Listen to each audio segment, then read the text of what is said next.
My racist parents contacted me 5 years after ghosting me at my wedding after seeing a post of my kids on Facebook.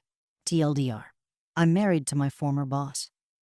Parents did not take the marriage as well as I'd hoped and ignored me for 5 years, only to reach out when they saw a 5th anniversary Facebook post that mentioned our kids.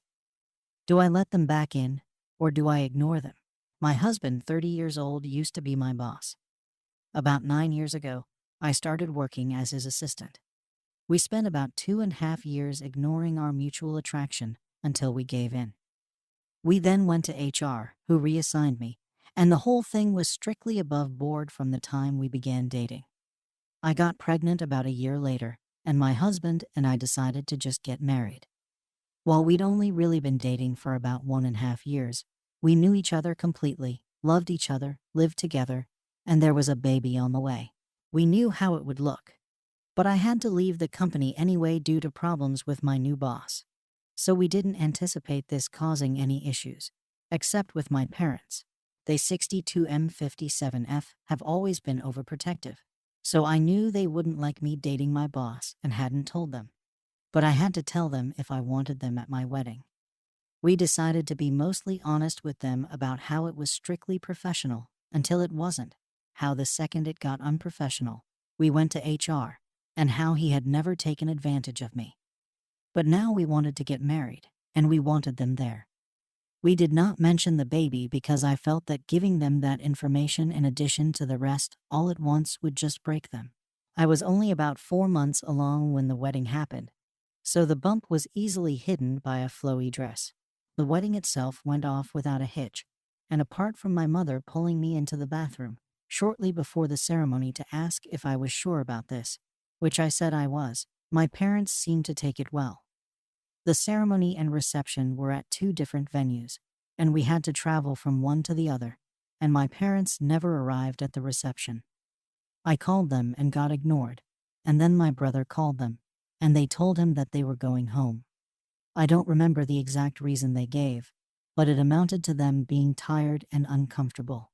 I tried contacting them after the wedding, but found that I was blocked on everything except email, which I used to send them a long letter essentially saying that I'm an adult who made an adult choice, and I hope they can respect that. 5 years later, I have not heard from my parents since my wedding. My husband and I are not big on social media in general, but I recently posted something for our 5th anniversary in which I mentioned our 2 kids and the 3rd on the way. Within a month of making this post, my parents left a voicemail saying they saw the post and, having had no idea that they had grandchildren previously, now want to meet them. I haven't responded, and there have been a few follow-ups since then asking why I haven't. I don't know what to do, but my gut instinct is that 5 years is too long, and it's about the kids, not about them respecting my choices or relationships. However, I can't help but feel that I'm being unfair, and my brother agrees, because I told them in my email that if they could learn to respect my choice and my marriage eventually, then we could talk. And now I'm retroactively applying a time limit. Edit. I can't find a way to work this in organically, but my husband is not white. I am, as are my parents. I don't think this is a race thing, or that my parents are racist, and neither is my husband. And we don't understand why they would want to meet our mixed-race children if they were racist. But this element is still gnawing at me. Should I reach out to them? If I did, how would we go about rebuilding the relationship? Update. TLDR. They're racists. I asked to talk yesterday. We were on Zoom within an hour. It was my parents, me, and my husband. They asked to see the kids, and I said they could see them eventually, depending on them earning our trust and convincing us they were going to be positive additions to the kids' lives. They asked to start by reading me a letter that they claimed to have written on my wedding day. It said that they were uncomfortable with me marrying my former boss, as they thought he took advantage of me, so they left between the wedding and reception to avoid a scene. But they wanted me to know they were here for me despite their issues with him. They added that they would have sent this to me the morning after my wedding, but then I sent my email about them needing to respect my choices, and they were so ashamed they couldn't bring themselves to send theirs. Seeing my anniversary post made them realize how much they've missed in 5 years. And they really don't want to miss any more. I had some questions, like what the big deal was with me marrying my former boss. And they said that it just wasn't what they had in mind for my wedding day and my future spouse. I asked why they even came to the wedding at all if they didn't support the marriage, and my dad responded that he wanted to walk his daughter down the aisle, as it was the only chance he'd get. The way it was phrased implied that they had intentionally only come to the wedding so he could give me away and always planned to leave halfway. And because he said, "my daughter," and didn't talk to me directly, it was pretty clear he was thinking about my older sister, who passed away. My husband caught that too, and said that if they were talking about me, they should address me directly, then added that if they had planned to leave, they should have told us as we wouldn't have invited them. And the fact they waited 5 years to reach out was going to take more reasons than shame as a father. He didn't understand how they could ignore their daughter for years or only get back in touch when we had kids. My dad snapped that he wasn't going to take this from a cushy, a slur meaning dark-skinned. My mother immediately tried to run damage control, but I ended the call. They have since messaged me several times trying to explain that calling my husband a racial slur wasn't indicative of a racist attitude, and he wouldn't have said that in front of the kids, so they should still get to meet them.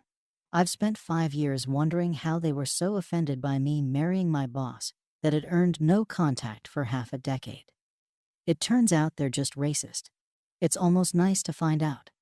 If it was just the boss thing, I would have sympathy for them, and we might even be able to reconcile. But with this, it's now just a question of whether I'm going to knowingly expose my mixed-race children to a couple of racists, which I am obviously not going to do. Second story. I thought my bisexual sister had feelings for my girlfriend, but the truth is much worse, and I'm devastated. My girlfriend and I have been together for 2.5 years, and we have a really great relationship. My sister and I have always been close, so I was really happy when she and my girlfriend met and hit it off right away. They get along insanely well, and it's awesome, or was awesome. It might be important to point out that they are both bisexual. Everything was normal up until about 3 months ago. They started hanging out together more often than usual, taking day trips, having sleepovers, going for dinner, etc. I didn't care about it initially. I thought it was cool that the two most important women in my life were such good friends. Then my sister, Amy, started making comments, saying that if we ever broke up, she'd be first in line to date my girlfriend, Emily. She calls Emily her wifey and follows her around like a lost puppy. Amy says that Emily is our girlfriend, and I swear she gets jealous when I interact with her. Then last week I got home from work, and as I walked through the door, I could hear them chatting in the living room. This isn't out of the ordinary. It was what I heard that really bothered me. My sister said, "Holy F, I have such a crush on you," in the most lustful voice I've ever heard. I really hated typing that. Emily laughed, and their conversation moved on. But it really didn't sit well with me, so later on, when I asked Emily what they were talking about, she told me that they went shopping earlier in the day and were doing a little fashion show for each other.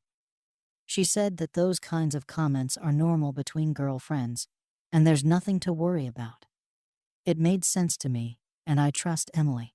I decided to talk to Amy. I asked how their shopping spree went, etc., and then gently asked her what the crush comment was about.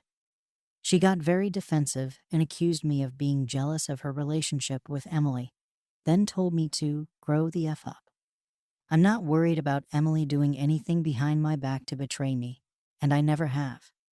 There's just something about the way my sister is acting that irks me, and I don't know how to approach this without blowing up any of our relationships. TLDR. I think my sister is into my girlfriend, and I don't know how to deal with the situation without ruining relationships. Update 2. There have been some developments. When I got home from work yesterday evening, I found the two of them on the couch in the living room watching a movie. I decided that I should just get it over with, so I sat down in the seat across from them and said that the three of us needed to have a talk. I basically just asked them if there was something going on between them and mentioned how much extra time they've been spending together and acting almost like they're dating. My sister immediately started sobbing, and Emily just looked really sad. Amy couldn't speak through her tears, so Emily filled me in. It turns out Amy has been going through a really bad breakup and not taking it well. Amy's boyfriend cheated on her with multiple women and gave her an STD. I guess it ended in a big blowout, and he trashed her place and threw her around. 3 months ago, Emily noticed that something was wrong and asked her what was up while they were out for lunch.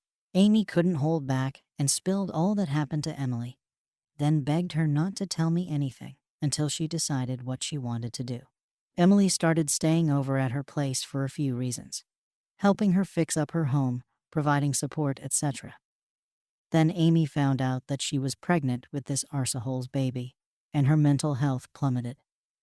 Their extra hangouts were mostly to do with preparing for this new baby or pregnancy, including the fashion show, which was maternity wear for both of them.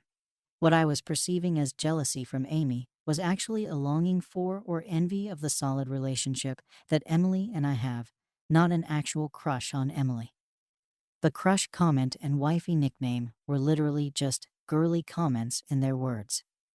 Amy was reactive to my questioning because she was so deeply betrayed by this guy, and being accused of doing that was very hurtful. I didn't even know that Amy was dating anyone. It seems that the RC hole has left the province, and Amy doesn't want to pursue anything legally. She just wants to move on and be happy.